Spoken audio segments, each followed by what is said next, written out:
दोस्तों नमस्कार। आप सबका स्वागत है मेरे चैनल हिंदी की बिंदी पर। आइए आज कुछ नई चीज़ सीखते हैं हिंदी भाषा, हिंदी साहित्य, हिंदी व्याकरण में।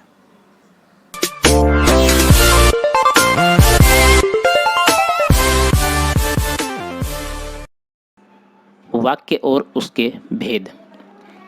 आज के वीडियो में हम हिंदी व्याकरण के अंतर्गत महत्वपूर्ण विषय वाक्य और उसके भेद पर चर्चा करेंगे।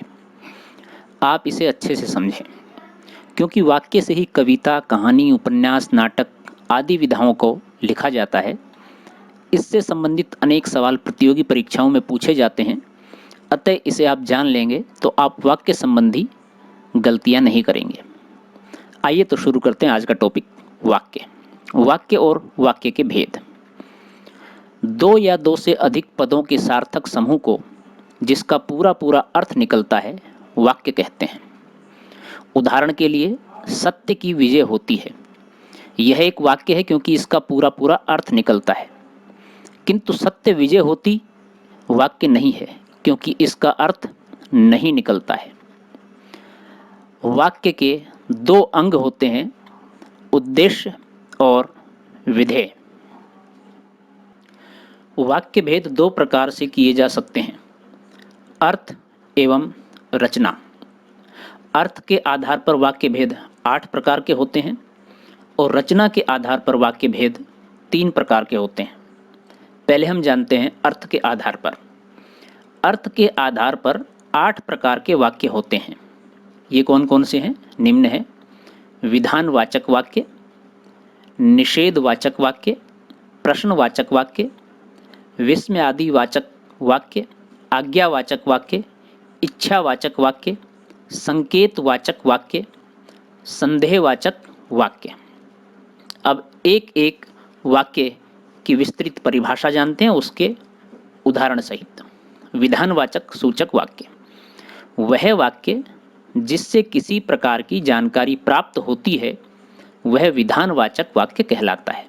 जैसे, भारत एक देश है, राम के पिता का नाम दशरथ है, दशरथ अयोध्या के राजा हैं। इन सभी वाक्यों से किसी विशेष चीज की जानकारी मिल रही है। दूसरा, निषेधवाचक वाक्य।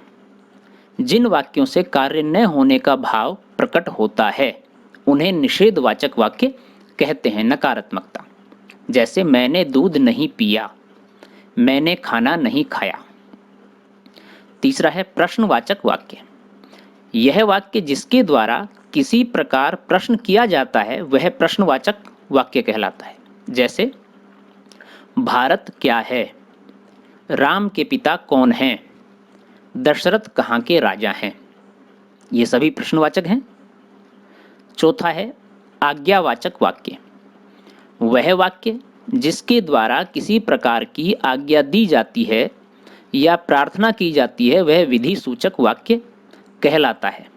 जैसे, कृपया बैठ जाइए, शांत रहो, कृपया शांति बनाए रखें। पांचवा, विस्मय आदि वाचक वाक्य। वह वाक्य जिससे किसी प्रकार की गहरी अनुभूति का प्रदर्शन किया जाता है वह विस्मय आदि वाचक वाक्य कहलाता है। जैसे, आह कितना सुंदर उपवन है, ओह कितनी ठंडी रात है, बल्ले हम जीत गए। छठा, इच्छावाचक वाक्य। जिन वाक्यों में किसी इच्छा, आकांक्षा या आशीर्वाद का बोध होता है उन्हें इच्छावाचक वाक्य कहते हैं। जैसे, भगवान तुम्हें दीर्घायु करे, नव वर्ष मंगलमय हो। सातवां, संकेतवाचक वाक्य।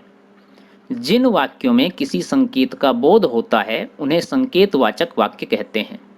जैसे, राम का मकान उधर है, सोनू उधर रहता है। ये कोई ना कोई संकेत बता रहे हैं। आठवां, संदेहवाचक वाक्य। जिन वाक्यों में संदेह का बोध होता है उन्हें संदेहवाचक वाक्य कहते हैं। जैसे, क्या वह यहाँ आ गया, क्या उसने काम कर लिया। यानी कि संदेह बना हुआ है, किया भी है, नहीं किया, वह आया है या नहीं आया। तो इस तरह से ये 8 प्रकार के वाक्य होते हैं। रचना के आधार पर वाक्य के भेद। वाक्य और उसके भेद रचना के आधार पर वाक्य के निम्नलिखित 3 भेद होते हैं: सरल वाक्य, साधारण वाक्य। एक ही विधेय होता है, उन्हें सरल वाक्य या साधारण वाक्य कहते हैं। इन वाक्यों में एक ही क्रिया होती है। उदाहरण से हम इसको समझते हैं, जैसे मुकेश पढ़ता है, यहाँ पढ़ना क्रिया है तो एक ही क्रिया है। राकेश ने भोजन किया, भोजन करना एक क्रिया है। दूसरा है संयुक्त वाक्य। जिन वाक्यों में 2 या 2 से अधिक सरल वाक्य समुच्चय बोधक अवयवों से जुड़े हों, उन्हें संयुक्त वाक्य कहते हैं। संयुक्त यानी कि जुड़े हुए 2 वाक्य होंगे और वो समुच्चय बोधक शब्द होंगे, जैसे कि और, या, तथा, एवं, इनसे। जैसे वह सुबह गया और शाम को लौट आया।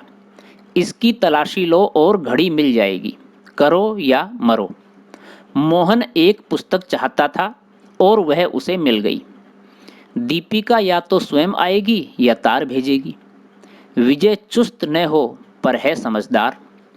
बाघ घायल हुआ परंतु मारा नहीं गया।